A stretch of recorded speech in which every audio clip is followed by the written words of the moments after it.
Hello, I'm Nicholas Love, Chief Executive Officer with the Color Group, and welcome to another edition of With Love, a podcast that features both inclusive and exclusive excellence. Joining me today is one of the most talented individuals I've ever had an opportunity to know, and that is Mr. Harold Green. A little context about Harold Green. When you think about the neo-soul and spoken word industry, he's someone that is very much fitting the challenger description. And what I mean by challenger is he's certainly operating outside of conventional wisdom with the intent to bring change to an existing industry. And so if you've had an opportunity to see him or experience him, you know exactly what I'm talking about. If you haven't, I highly encourage you to Google him and look up some things on YouTube, because the brother drops gems like a professional jeweler. So Harold, I really appreciate you taking the time out to speak with me, and really looking forward to this conversation. I appreciate it, brother. I am privileged and honored to be here. So let's kind of dig into the bag, right? So no pun intended with the show of this, with the name of this podcast, but professionally speaking, what do you do the most with love?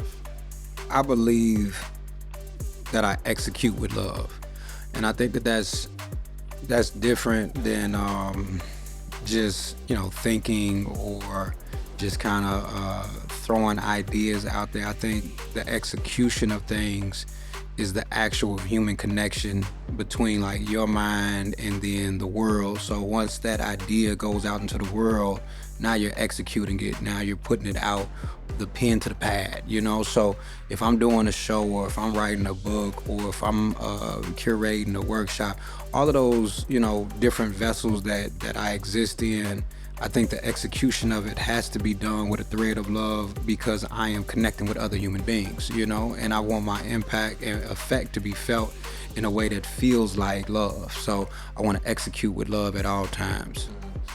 And part of execution, right, is really just having an inherent understanding and connection to what the culture, what your audience is, what the world really rocks with, right? And so one of the things that we talk about at the Color Group is really, we're a challenger brand agency that's really built with diversity, equity, and inclusion as a part of the fabric of the organization. And the name Color was intentional. Mm-hmm. I mean, you think about colors, it brings about diversity and inclusion, right? Right. So to that point, particularly through the lens of execution, right? Mm-hmm. How do you see the world in color? Well, on its simplest level, I think I'm a black man, you know what I'm saying? And that in and of itself is the color that I see everything through. I don't see it through rose-colored glasses, I see it through black man glasses. And with that being said, I approach everything with that particular intent and with that particular understanding. My vision is different from Chad's from Ohio, you know what I'm saying? Yeah. Which means that when I execute things, when I am thinking about that final phase, I have to think about, how does this represent and reflect who I am in this particular moment, and that's a black man in America. How does that represent and reflect those things, and how does that elevate that position? So I'm different I'm not always, as an artist, my mindset is not always about currency or about fame. It's about, how can I use this particular moment, this particular brand, this particular platform to elevate my folk? And then from there, everything else, hopefully comes, you know what I'm saying? And that's a very limiting view, you know what I'm saying? That's a very limiting way to approach things. But for me, it's an important way, because it's not enough folk doing that, still doing that, because it was a time when a lot of us was doing that, but it got diluted when, a lot of other things came into play. So my particular perspective is a very unique one, a constraining one, but to me, an important one. Yeah, I got to go off script with that answer, though. So, in life, there's a difference between happenings and experiences. Correct. Right? And I think what you just articulated is one that really leans heavily on experiences. For sure. Can you talk a little bit about some of the experiences that you've gone through that really shape the experienced curator that you are? I think, and I appreciate that you use those two terms, because I think, you know, happenings are something that you just allow to be, and I think experiences are things that you allow yourself to exist in. And I think for me, I have experienced so many different things being a curator, like the way in which I carry myself or the way in which I produce my art. I have seen it affect people in a way that inspires me to continue to push that particular agenda that I have, right? As a Black artist, when I go to college campuses and I have students tell me, you have no idea how much I appreciate you being here, because they curate our experiences without us in mind.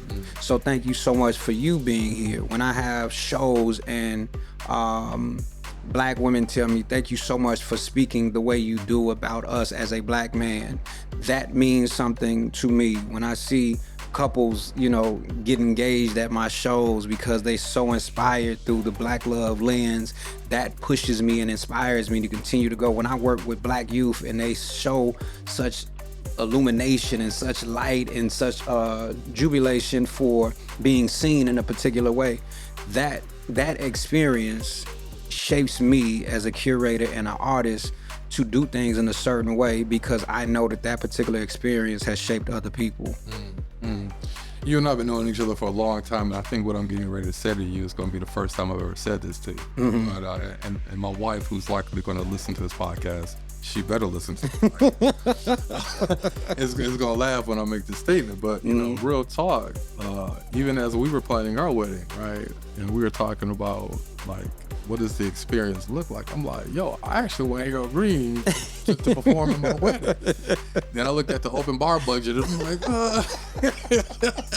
So I had to hit one of them Dennis Rodman pivots from back in the day. But no, real talk. I mean, I've had a front row seat, like, to see how your work impacts people. Sometimes it's been very inspirational. Sometimes it's been funny. That's another conversation. But I mean, nonetheless, you know, as an artist, right, what you want to be able to do is you want to be able to create some type of connection. And that can come through education, that can come through entertainment, that can come through various forms. And I think you do a phenomenal job of that, brother. So, you know, certainly, you know, as your series is Flowers for the Living, you know, you deserve your flowers. I appreciate that. Thank you. Yeah. So I talked earlier about, you know, I asked, at least professionally speaking, what do you do the most with love? Let me kind of flip that a little bit and ask, well, how do you lead with love? I think that's that's kind of just like in my DNA. I think that I was raised with a lot of love, you know, and I recognized it in various ways, you know, from the adults in my life. Both my parents were there, and, you know, my father, he got up every single day, 4-something in the morning, 3-something in the morning, whatever it was, went to work, but was always at all the things, you know what I'm saying? And that showing up was very important to me, and I noticed it, you know what I'm saying? And my mother, she worked, you know, multiple jobs so we can afford to move out of the inner city and go to the suburbs and have this nice, safe house and all that different stuff. And that work ethic and that unselfishness, I recognized it, you know. My grandmother and we lived in a 2-flat, you know, so my grandmother lived upstairs and we lived downstairs. And my grandmother, who would take us to school when my parents weren't available and cook us all these meals, I saw through action, you know, through acts of service. And I just took all of these things from all of those individuals that were a part of my rearing, and I just put that into my adulthood, into my fatherhood, into my mentor life, into my coaching life, my life as a leader in all these different sectors. And I realized that the best way, because I had a fear of letting those people down, but I didn't, they didn't lead through fear, they led through love. And I realized that I wanted to do more for them because of how much they loved me. And that's who I want to be as a person, as a human being. I want people to stand in the gap or be a reflection or be present or be available or show them their full selves because they love me that much and they love what I have given to them. They love the love that I show in my leadership. So that has always kind of been my approach. How has this shaped you as a father? Man, you know what? And I tell people this all the time. I know for a lot of guys, like fatherhood may have like scared them, or that was something that they approached with hesitation. I always knew I was going to be a good father, and I was excited about it because I have very good examples. Like my dad was a great father. He was a great example, and I knew that when it was my turn that I would just continue on that legacy. And before I even became a father, I've been a basketball coach for a long time, and working with the youth and the way I lead them and the way I have these relationships and those bonds, I knew that once I had my own kids, it would just bleed into that particular sector. So that part, man, it was very easy for me, man. And I just, my guys are some of my best friends, my two sons, and I just try to continue to show them an example of black male vulnerability, black male relationships, friendships, bonds, showing up and supporting in a certain way, and most importantly, communication. Because you could do all these things as a father or as a leader or whatever, and then you don't know how to talk. You don't know how to open up. And I just always try to have, and not even just with the hard conversations, because I know sometimes that's what we think is like the important part. The everyday in-between stuff, you know what I'm saying? Like that stuff is important, and asking how their day is and telling them how much joy they bring you and all of those little things, and just showing them by example. So that's how I try to use it. Yeah, no, that last line just reminded me of a point that our chief brand officer really Willie Ballou orchestrated in an article, where the word of the branding world today is this thing about authenticity, but really it's about consistency. 100%. And I think what you just articulated really just emphasized the necessary intersectionality between both of them, quite frankly. Yeah, absolutely. And how we show up and who we show up for. It's funny when you said that your emergence as a father didn't scare you, right? Because you knew you were always going to be a good one. I have a similar story, but my oldest is a girl. Okay. So I had to leave work and go get 2 shots of white Hennessy when I found out I was having a girl. Not because I was scared, but because of the karma that I was scared about. Right? But again, another conversation. That's why we call this show With Love, right? So, so want to pivot a little bit. Yeah. One of our sub brands of the Color Group is Dope Thinkers Only, right? And a dope thinker is someone or something who elevates categories, products, people to this idea of inclusive, culturally and diverse intelligence. Right? Want to ask you, name me your favorite dope thinker and why are they your favorite? Man, honestly, with no hesitation, it's my wife. Like, and not even being like, any kind of, like, she is easily one of the smartest people that I know. You know what I'm saying? And it comes out in very like meticulous and like tedious ways that makes systems and functions run so much smoother. She has a way of thinking that crystallizes certain things that other people just don't necessarily see. Like she's a dean of arts at a high school, and the way that she, shows up for those students and the way that she puts detail into things that other people just really don't, care that much about, but it makes the systems run so much smoother. Like, I'm always impressed by, she has $1 billion mind. I tell her that all the time. She just chooses to, work in education, but she's amazing. Investments come in all different shapes and sizes, right? 100%. Yeah. As a creator, as an experienced producer, what do you believe is your superpower? I heard you talk about this idea of execution, right? But if we had to really kind of get in the mind when you putting pen to pad, right, or when you're on a mic, right, like, is it delivery? Is it like talk to me about what you feel like your superpower is? I'm not gonna say summertime, baby. I just did, but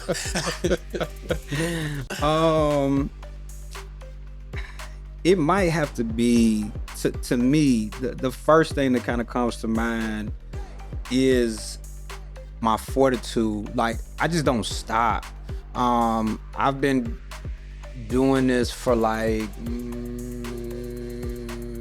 over 20 years, and like I've never had writer's block. I've never had like a season where I wasn't creating or wasn't producing something, you know. And I think that particular, like, back to the idea of consistency and authenticity, like, I have been me for a very long time and continuously being me. And I think when you do something that long and continue to do it, you just keep sharpening that blade, you know? Right. And I think that when you see me, it's like this, even if you've seen me, you know, for years, it's always like, he just keep getting better at what he does, you know what I mean? And I think that's because I just don't stop doing it. And I think that, you know, sometimes you can see when people kind of fall off, or there's these, like, you know, lulls and ebbs and flows and valleys and peaks. Even throughout all of the things, I just keep showing up, because I've found in my career that, man, that's when good things happen, when you keep showing up. Facts. That's a gem, actually. Good things happen when you keep showing up. Absolutely. That's right. Yeah, we talk about grinding like bad bricks often. Mm-hmm. So, you know, you and I share a lot in common. Our love for the Pistons beating the Bulls.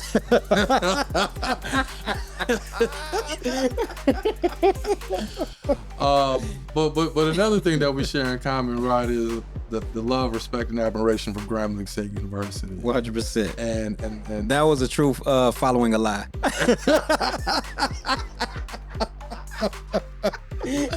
So you can't throw rocks when you live in a glass house. But you know, I gotta ask, man, when you think about Grambling, its legacy, its prestige, right? How has it shaped you? Man, it's actually funny, because coming out of high school, you know, Grambling was the only institution interested in me. You know what I mean? Like, I didn't really get myself together till senior year. I was just doing enough to stay on my sports teams, and by the time I like got back to the scholar that I was, you know, prior to high school, I didn't have nobody to turn to, you know. Yep. And Grambling was the only place, and I didn't have Grambling on my mind at all. And I came to the house one day and had a letter in the mailbox talking about some out-of-state scholarship and academics, and I was like, say less. Dang. You feel me? Right. And upon arriving, man, I felt like I was in a community of family. Like, everywhere I turned, from the students to the faculty to the staff, there was just embracing arms everywhere. And it just reminded me of how beautiful Black folk can be, whether they know you or not. You know what I'm saying? And I knew, like, that's where I was supposed to be, because if I was at a PWI, I would have been just another number. But like, at a place like that, if I wanted to drop a class, there was a teacher in the hallway trying to tell me how important I was to that class and to that particular major, and you know what I'm saying? And that particular cluster of character, I think, just seeped into me, and it continued to remind me how important community was, you know?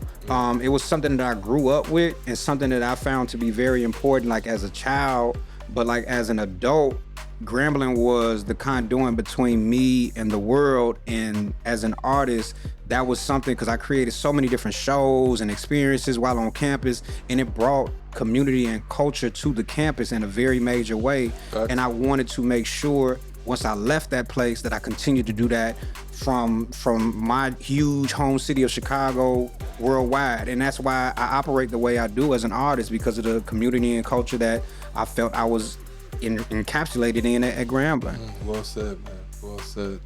So I want to, you know, I know we're going to be wrapping this up really, really soon, but I want to turn future forward. And I want to hear some gems from you. Everything you've dropped has been a bag of jewelry.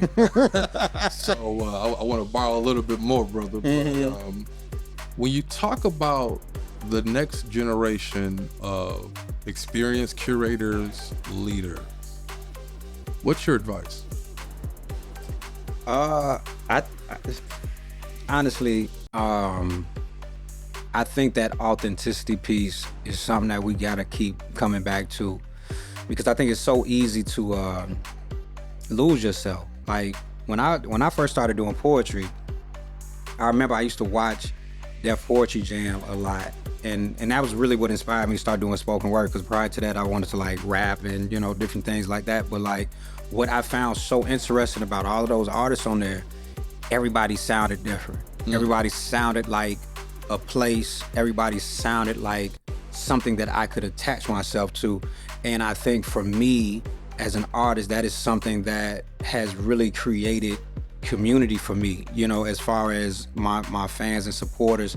Like, I think I represent a certain thing for them, and it's because I am always authentically me. You can hear it in my voice, you can tell by the way that I put on shows and the way that I even approach the stage. And I think people can sniff out when you're being disingenuous, like when you're just doing a thing to create an ends to a mean, like it's just like, and things they can have a boom or explosion, but that sizzle is bad, you know what I'm saying? So I think that when you continue to stay, that's why people like Erykah Badu have such longevity, you know what I'm saying? Yeah. Like, she is so authentically herself that you just can't deny. And I think that for me, I think that's the best advice, outside of continue to show up. But like, authenticity is important. Well said. Tell us about a project that you're working on currently or will be in the future that adds color to your life. Well, actually, since we're in a bookstore, I think it's fitting. Like, my next book will be coming out July 30th, and it's a middle grade book called Words Are My Superpower. And it's basically like a self-help book for kids, age is just like 8 to 13 or whatever, and it's helping them to understand how we can use words in a positive way. I mean, with so much social media, the world is at their fingertips, and it's so easy to be nasty and bitter and just negative behind a keyboard when nobody can see you, and I think we have to get back to a space where your words mean something, and I think, that was something that was so, it was so much emphasis on it back in the day when social media wasn't a thing, because you had to interact with people, and like what you said had its real consequences, you know what I'm saying? It could be real immediate too, right? Very immediate, and I think we have to get back to a space where your words mean something, and that's what I want to do with that particular project. And it has, and speaking of color, it has really amazing illustration from this wonderful black woman illustrator, Andrea Pippin. So it's gonna be dope. Yeah, it's gonna be dope. Does phenomenal work. So I gotta end this, with a cheesy question. What's your favorite color and why? Man, I actually don't have favorites, because it leaves room for new things, but if I had to just throw something out there, it's gonna have to be black. I think black go with everything. My man. Yeah. Well, I started this out by saying this was, a podcast that featured inclusive and exclusive excellence, and what I mean by that is inclusive in terms of people have visibility to it, right? Yeah. But it's your excellence. And so, with that being said, man, I appreciate your time, brother, and I wish you nothing but the best, man. You as well. All right. Peace. Peace.